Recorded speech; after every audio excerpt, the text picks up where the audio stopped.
कल्ह पाण साहित्यकार गोविंद मालीअ जो सिंधी नावलनि में जेको स्थान आहे ते ॼाण हासिल कईसीं ऐं इहो पिणु मालूम कयोसीं त गोविंद मालीअ जे सभिनी नावलनि में का न का नवाण आयल आहे, पर घणे भाङे संदसि नावलनि में समाजिक मसइलनि जी ई ओघड़ कयल आहे।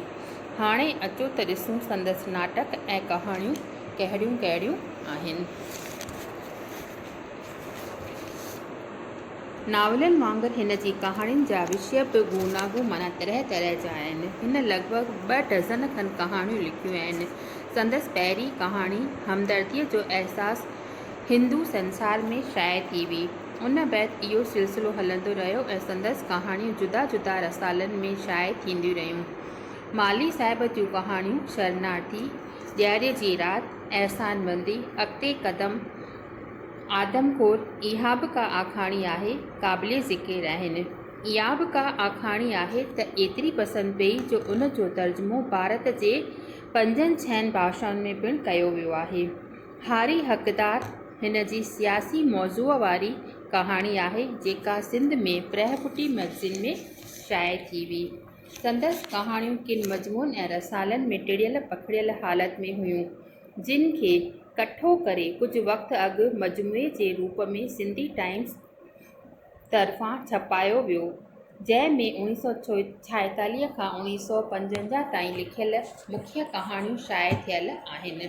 हाणे अचो त ॾिसूं हिन साहिब नाटक नवीसीअ में कहिड़ी रीति पंहिंजी कलम आज़माई आहे। माली साहिब हिकु सुठो अदाकार, हिदायतकार ऐं नाटक नवीस पिणु हो। हिन सिंधी मंच ऐं रेडियो लाइ अटकल 30 एकांकियूं लिखियूं आहिनि, जिन में नाचियूं, निमी, कफ़न वग़ैरह मुख्य आहिनि।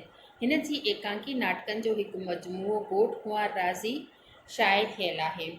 स्टेज जी सुठी ॼाण हुअण करे माली साहिब जा घणा एकांकी नाटक मंचीकरण जे ख़्याल खां काफ़ी कामयाब विया आहिनि। अहिड़ी तरह विषय तोड़े फ़न जे लिहाज़ खां एकांकियूं मक़बूलियत हासिल करे चुकियूं अथसि।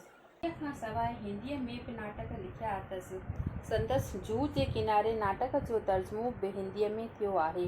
माली साहिब चङा ई मज़मून ऐं लेख बि लिखिया आहिनि, जेके वक़्तु बि वक़्तु जुदा जुदा रसालनि में शाया थिया आहिनि, पर मजमूए जे रूप में इशायत पाए न सघिया आहिनि। भारत में सिंधी रंगमंच जी शुरूआति लॻभॻि 1951 में थी। सिंधी साहित्य मंडल तरक़ी पसंद लेखकनि जी पहिरीं संस्था हुई, जंहिं मुंबईअ में नाटक पेश करण जी शुरूआति कई। उन जे नाटकी सरगर्मियुनि में चुस्त बहिरो वठंदड़ माली साहिब रहियो। मंडल जे पारां रिथियल प्रोग्राम में माली साहिब पहिरियों दफ़ो मुंशी प्रेमचंद जी कहाणीअ ते आधारित कफ़न नाटक पेश कयो। 1959 में सिंधी कलाकार मंडल बर्पा थियो ऐं पहिरें प्रोग्राम में माली साहिब जे लिखियल ऐं हिदायत कयल एकांकी निमी पेश कई वई।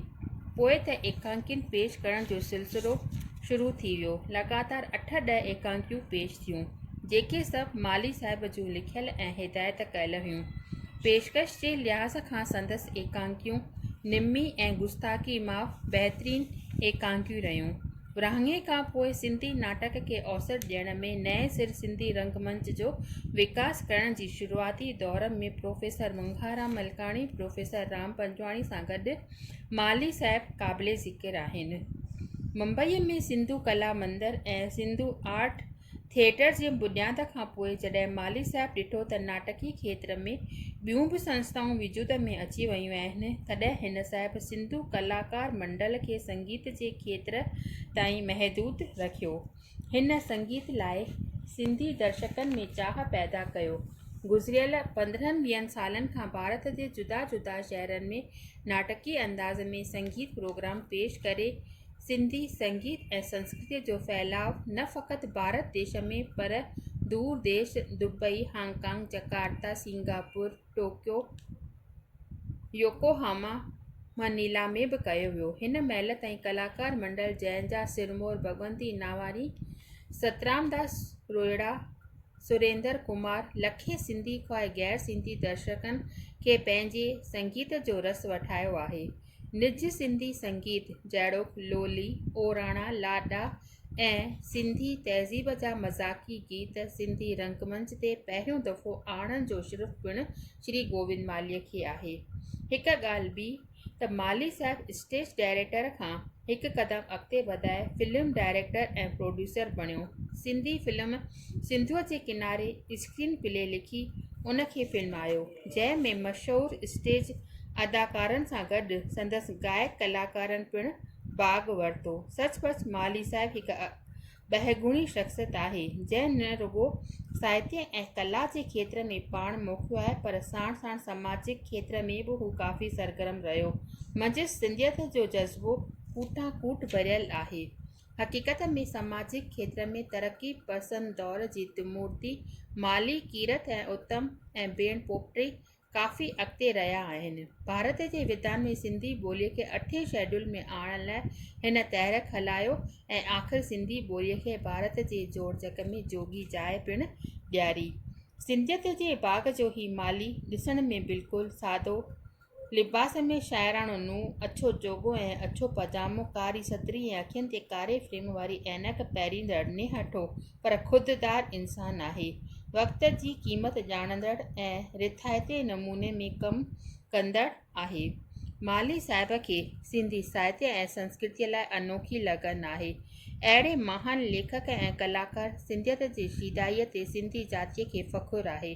वक़्तु ईंदो जॾहिं ईंदड़ पीढ़ी माली साहिब जो साहित्य पढ़ंदी ऐं चवंदी त सिंधी साहित्य जे गुलशन खे संदसि हिकु मालीअ कीअं न सजायो, संवारियो ऐं सींगारियो आहे। ज़ाहिर आहे त अहिड़ी ॿ गुणी शख़्सियत ते असां सिंधियुनि खे अॼु बि नाज़ आहे ऐं फ़ख़ुरु आहे।